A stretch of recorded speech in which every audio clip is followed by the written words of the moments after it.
नमस्कार। ये जहर मोरा खताई पिष्टी है और इसका रंग देखेंगे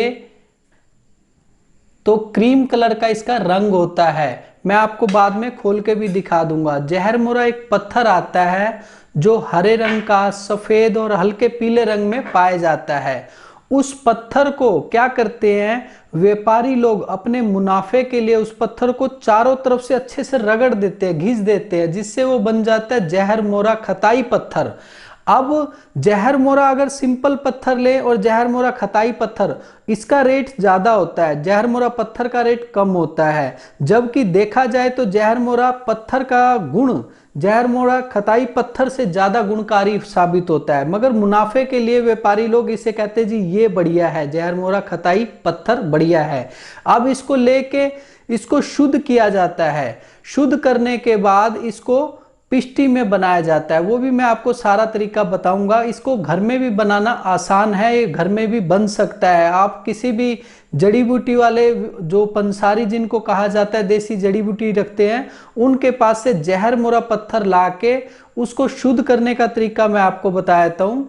कच्चे आंवले को लाके उसको पीस के उसका रस निकाल ले, एक बर्तन में रखें और जहर मोरा पत्थर जो है उसको आप आग में अच्छे से गर्म कर लें। वो पत्थर को फिर किसी चिमटे की सहायता से उस बर्तन में जिसमें आपने आंवले का रस डाल रखा है उसमें डाल के बुझा दें। जैसे ही ठंडा हो जाए फिर उसे तपाएं, फिर उसके बाद फिर बुझाएं। इस तरह आपने 21 बार करना है। 21 बार करने से जहर मोरा पत्थर बिल्कुल शुद्ध हो जाता है। अब इसके दो तरीके होते हैं, भस्म बनाने के और पिष्टी बनाने के। अगर आप भस्म बनाते हैं, ये शुद्ध हो गया, जहर मोरा पत्थर आप शुद्ध लेके आप उसको क्या करेंगे भस्म बनाने के लिए, या तो बकरी के दूध में या एलोवेरा के रस में, दोनों में से कोई एक चीज लेके उसको अच्छे से पीस के आप पाउडर बना लीजिए। पाउडर बना के उसकी टिकिया टाइप में बना लीजिए। रस की सहायता से, एलोवेरा के रस के सहायता से आप टिकिया बना के एक हांडी में रख के और उस पर ढक्कन ढक के और चारों तरफ से आप तांबे की तार से उसे बांध दीजिए ताकि ढक्कन इधर उधर खुले नहीं। और फिर उसके बाद उपले, नीचे उपले, साइडों में उपले, ऊपर उपले, चारों तरफ उपले डाल के और उस हांडी को जैसे आपने रखा है और फूंक दीजिए उस उपले को। गाय के उपले हो, भैंस के उपले हो, किसी के भी उपले हो, आप बना के फूंक दें। और जब अच्छी तरह वो उपले जल जाए और उसके बाद वो बिल्कुल राख बन जाए तो देखें कि हांडी ठंडी हो गई है। उसे नीचे उतार के आप तांबे की तार को खोल लें और अंदर से जो टिकिया बनी है वो आप अच्छे से उसे पीस के रख लें। ये तो हो गया जहर मोरा भस्म। अब जहर मोरा पिष्टी। लेकिन जहर मोरा जो पिष्टी है ज्यादातर यूनानी हकीम, वैद्य या डॉक्टर, ज्यादातर आयुर्वेदिक डॉक्टर जहर मोरा पिष्टी का ही इस्तेमाल करते हैं। जहर मोरा पिष्टी बनाना बहुत ही आसान है। अरक गुलाब का या चंदन का अरक ले लें और एक खरल ले लें। आप मूंगे की खरल सबसे अच्छी मानी जाती है, काले रंग की, वो आप लेके उसमें आप क्या करेंगे, पत्थर को 100 ग्राम पत्थर और उसको अच्छे से पीस ले पहले अमाम दस्ते में। जब वो पाउडर टाइप में बन जाए फिर वो आप खरल में डाल के गुलाब जल डाल के उसको अच्छे से रगड़े। ऐसे रोजाना 6 घंटे लगातार रगड़े और 15 दिन तक रगड़ने से जहर मोरा पिष्टी बन जाती है और वो आपकी बहुत सारी बीमारियों को दूर करने में आपकी बहुत ज्यादा मदद करती है। कौन कौन सी बीमारी में उसे कैसे इस्तेमाल करना चाहिए मैं आपको ये बताऊंगा इस वीडियो में, ताकि आप उसी हिसाब से उसका इस्तेमाल करके अपनी बीमारी को जड़ से खत्म कर सकें। इसकी तासीर बताया तो इसकी तासीर ना तो ठंडी होती है ना ही गर्म होती है, इसीलिए पित्त प्रकृति वाले भी इसका इस्तेमाल कर सकते हैं, वात प्रकृति वाले कर सकते हैं, कफ प्रकृति वाले कर सकते हैं। अब इसकी मात्रा बताए तो इसकी मात्रा 125 mg सुबह शाम आप या तो आंवले के मुरब्बे में इस्तेमाल कर सकते हैं या गुलकंद में इस्तेमाल कर सकते हैं या शहद में मिला के, मलाई में मिला के या मक्खन में मिला के या देसी घी में या अन्य औषधियों के शरबत में मिला के आप इसका इस्तेमाल करके लाभ उठा सकते हैं। और इसको कितनी बार इस्तेमाल किया जाता है, ज्यादातर बीमारियों में इसको सुबह शाम खाना खाने के आधे घंटे बाद इसका इस्तेमाल किया जाता है, मगर कुछ बीमारियां ऐसी होती है जिसमें दिन में 3 बार भी इसका इस्तेमाल किया जाता है। इसको कितने समय लेना है मैं ये बताया तो इसको हर बीमारी की, कितनी पुरानी बीमारी है उस पे डिपेंड करता है या बीमारी की स्टेज पे डिपेंड करता है। मगर उदाहरण के लिए मैं आपको बताता हूँ, अगर आपकी बीमारी 1 साल पुरानी है तो आप इसका इस्तेमाल 1 महीने तक करेंगे तो आपकी बीमारी ठीक हो जाएगी। इसी तरह अगर मान लीजिए आपकी बीमारी पुरानी है तो आप मान लीजिए कि आपकी बीमारी 1 साल से 3 साल 4 साल पुरानी है, तो आप इसका इस्तेमाल 1 महीने से 3 महीने तक करेंगे तो आपकी बीमारी बिल्कुल ठीक हो जाएगी। जैसे ही बीमारी आपकी ठीक हो जाए उसके बाद इसको धीरे धीरे करके इसकी मात्रा आप घटा के और धीरे धीरे करके इसे छोड़ सकते हैं। जहर मोरा खताई पिष्टी या जहर मोरा पिष्टी का कोई साइड इफेक्ट नहीं होता, ना ही इस दवाई की किसी को आदत पड़ती है। उचित मात्रा में ले, कभी भी आपको ये नुकसान नहीं करेगी। इसकी मात्रा जो मैंने बताई है 125 mg सुबह शाम लेने के लिए बताई है। 125 mg का मतलब 1 चुटकी सवेरे 1 चुटकी शाम को आप बीमारी के अनुसार जो चीज आपको मैं बताऊंगा इस वीडियो में उसका इस्तेमाल करके आप पूरी तरह से अपने आप को ठीक कर लेंगे। जो लोग दिल की बीमारी से परेशान है, हमेशा उनको घबराहट बेचैनी बनी रहती है, उन लोगों को कहना चाहूंगा कि इसको आप सेब के मुरब्बे में अच्छी तरह सेब के मुरब्बे को धो के उसमें से बीज को निकाल लीजिए और उसमें 1 चुटकी आप जहर मोरा पिष्टी डाल के आप सुबह शाम खाना खाने से 1 घंटा पहले इस्तेमाल करेंगे तो ये दिल की नसों को ताकत देगा, दिल की नसों में कभी भी खून जमा नहीं होने देगा, रुकावट नहीं होने देगा, जिससे कि आपको कभी घबराहट बेचैनी की शिकायत नहीं होगी। जिन लोगों को कुछ भी याद नहीं रहता या भ्रम की शिकायत होती है कि नेगेटिव सोच हमेशा बनी रहती है, दिमाग में हमेशा टेंशन बना रहता है, उन लोगों को कहना चाहूंगा ब्रह्मी शरबत 1 चम्मच लेके उसमें जहर मोरा पिष्टी 1 चुटकी डाल के सुबह शाम खाना खाने के 1 घंटे बाद इस्तेमाल करने से दिमाग की नसों को ताकत देता है, उसमें खुश्की को खत्म करता है और दिमाग से संबंधित सभी तरह के रोग को दूर करता है। जो लोग हमेशा भड़क से परेशान है, हाथों से पैरों से भड़क निकलती है, मुंह बार बार सूखता है, हाथों पैरों से पसीना बहुत आता है, उसे हम दाह रोग बोलते हैं, उन लोगों को कहना चाहूंगा कि परेशान मत होइए।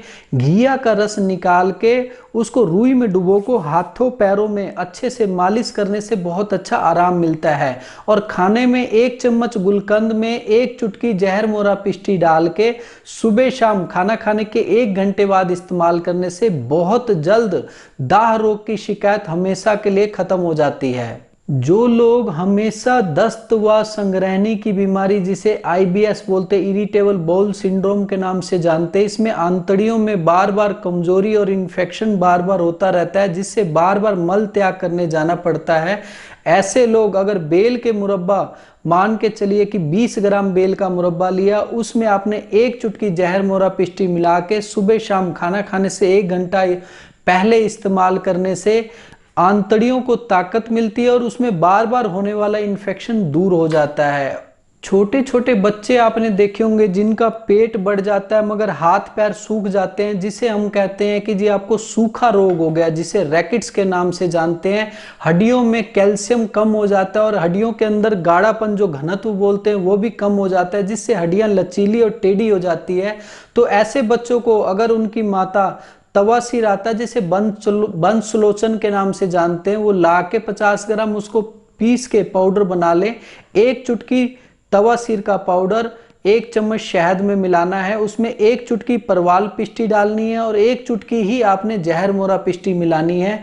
सुबह शाम बच्चे को अगर चटवाया जाए, ऊपर से बकरी का दूध पिलाया जाए तो बच्चे की जो पेट बढ़ने की समस्या है वो ठीक हो जाएगी और उसकी हड्डियों में गाढ़ापन जो है वो बढ़ जाएगा और हड्डियां बहुत जल्द ताकतवर हो जाएगी, पेट अंदर हो जाएगा और बच्चा बहुत जल्द चलने फिरने लगेगा और अपने आप को भी लगेगा कि हाँ बच्चा मेरा बिल्कुल स्वस्थ हो गया है। जो पुरुषों का वीर्य कम बनता है या वीर्य स्खलन जल्दी हो जाता है जिसे शीघ्र पतन बोलते हैं, या नसों में ढीलापन रहता है जिसे हम नामर्दी की शिकायत बोलते हैं, उन पुरुषों को कहना चाहूंगा कि मुनक्का के 2 से 4 दाने लेके उसे उसमें से बीज निकाल के फेंक दीजिए और उसको थोड़ा सा कूट लीजिए।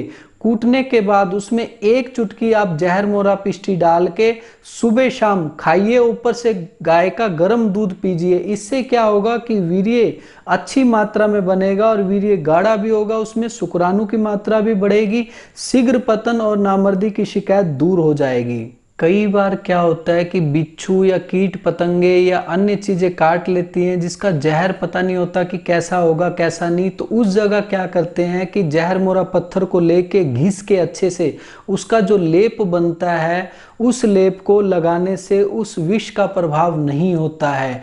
इसके बाद जो कोई लोग, अगर मान लीजिए कई लोग ऐसे होते हैं जो गुस्से में आके जहर का इस्तेमाल कर लेते हैं खान पान में डाल के, तो उन लोगों को कहना चाहूँगा, और बाद में उनको पछतावा होता है कि नहीं मुझे जीना है, तो उन लोगों को कहना चाहूँगा कि आप भर पेट गुनगुना पानी पी लीजिए और लास्ट में थोड़े से पानी में जहर मोरा पिष्टी 2 चुटकी डाल के और उसे पी लीजिए। उसके बाद 3 उंगली लेके ऐसे करके मुंह में डाल के उसे सारा का सारा उल्टी कर लीजिए।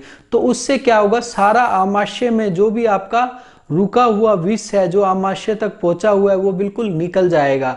अब आमाशय से नीचे जो चला गया आंतड़ियों में, वो ये जहर मोरा पिष्टी क्या करेगा, जो उल्टी में निकल गया, उसके बाद जो बच गया उसे लैट्रिन के जरिए बाहर निकाल देगा, जिससे कि पूरी तरह से विष का प्रभाव आपके शरीर पे, आपके धमनियों पे, आपके शरीर के अंगों पे, आपकी धातुओं पे नहीं डाल पाएगा और आप बिल्कुल स्वस्थ हो जाएंगे। जो लोग हिचकी से परेशान हैं, आहार नली में, आमाशय में इन्फेक्शन के कारण ये हो जाता है, और कई लोगों को दिल के कारण, फेफड़ों के कारण, या मान लीजिए आमाशय में या आंतड़ियों में इन्फेक्शन के कारण भी हो जाता है, तो उन लोगों को कहना चाहूँगा 1 चम्मच शहद में मयूर चंद्रिका भस्म 1 चुटकी जहर मोरा पिष्टी मिला के सुबह दोपहर शाम चाटने से हिचकी की समस्या दूर हो जाती है। कई बार क्या होता है कि छोटे बच्चों को या बड़े लोगों को माता निकल आती है, जिसमें छोटी माता होती है उसे हम बोलते हैं चिकन पॉक्स, जो बड़ी माता होती है उसे हम बोलते हैं स्मॉल पॉक्स, जिसे हम चेचक के नाम से भी जानते हैं। जब माता निकलती है तो शरीर पर खारिश वगैरह, बुखार वगैरह, खांसी वगैरह तंग करती है और शरीर पर दाने निकल आते हैं, लाल लाल निशान हो जाते हैं। तो उसमें आपने क्या करना है, पहले लगाने वाली औषधि बता देता हूँ। कमीला, आपने 10 ग्राम कमीला लेना है, उसको 40 ml नारियल का तेल लेके उसमें मिला के आपने पेस्ट बना के रख लेना है। वो शरीर पर, पूरे शरीर पर सुबह शाम लेप करना है। अब खाने वाली औषधि बताया तो निर्मली के बीज लाने हैं आपने, वो लाके उसको पीस के पाउडर बना ले। 1 चम्मच निर्मली के बीज का पाउडर 1 चम्मच शहद में मिला के उसमें 1 चुटकी जहर मोरा पिष्टी मिला के सुबह दोपहर शाम को इस्तेमाल करने से छोटी माता, बड़ी माता की शिकायत हमेशा के लिए दूर हो जाती है, और शरीर पर जो दाने होते हैं वो भी ठीक हो जाते हैं और निशान बिल्कुल भी नहीं रहते। जो लोग लीवर की बीमारी से परेशान है, आज के समय में ज्यादातर लोगों को लीवर की बीमारी है, क्योंकि हमारा खान पान, रहन सहन बिल्कुल गलत हो गया है। तो उन लोगों को कहना चाहूंगा 1 चम्मच शहद में 1 चुटकी जहर मोरा पिष्टी मिला के सुबह शाम चाटना है, और आधे घंटे बाद कुमारी आसव 6 चम्मच 1 कप पानी में मिला के सुबह शाम खाना खाने के 1 घंटे बाद इस्तेमाल करने से लीवर से संबंधित सभी प्रकार के विकार दूर हो जाते हैं और व्यक्ति हमेशा के लिए स्वस्थ हो जाता है। जिन लोगों को बीपी हाई की शिकायत है, सिर में भारीपन, दर्द तंग करता है, रात को नींद नहीं आती है, घबराहट, बेचैनी तंग करती है, आंखें बार बार लाल हो जाती हैं, उन लोगों को कहना चाहूंगा गुलकंद 1 चम्मच लेके उसमें 1 चुटकी आपने जहर मोरा पिष्टी मिलानी है, और मीठा सोडा खाने वाला जो होता है वो 2 चुटकी मिला के आप सुबह शाम खाएंगे तो आपका बढ़ा हुआ बीपी बिल्कुल नॉर्मल हो जाएगा और कभी बढ़ेगा भी नहीं। इसका सुबह शाम इस्तेमाल लगातार कुछ दिनों तक करें, ताकि आपको हाई बीपी की शिकायत हमेशा के लिए दूर हो जाए। ये हो गया 1 चुटकी। अब सबसे बड़ी बात, इसका कलर भी आप देखेंगे तो बिल्कुल ऐसा लगेगा आपको जैसे क्रीम कलर का कलर है, उस तरह का इसका रंग होता है। इतना ही आप अगर चुटकी में उठाएंगे तो इतना ही आएगा, लगभग 125 mg आ गया ये। इसका कोई नुकसान नहीं है, और इसको अगर हम जरूरत से ज्यादा मात्रा में लें तो एक आधा दस्त फालतू आता है, इसके अलावा कोई नुकसान नहीं है। इसे वात प्रकृति वाले भी ले सकते हैं, पित्त प्रकृति वाले भी ले सकते हैं, कफ प्रकृति वाले भी ले सकते हैं, वात पित्त वाले भी ले सकते हैं, पित्त कफ वाले भी ले सकते हैं, और कफ वात वाले भी इसका इस्तेमाल करके लाभ उठा सकते हैं। या 3 दोषों वाले शरीर भी होते हैं जिसे सन्निपात बोलते हैं, सन्निपात वाले लोग भी इसका इस्तेमाल कर सकते हैं। और आज के लिए इतना ही, अगली वीडियो में कुछ और लेके मिलता हूं। धन्यवाद।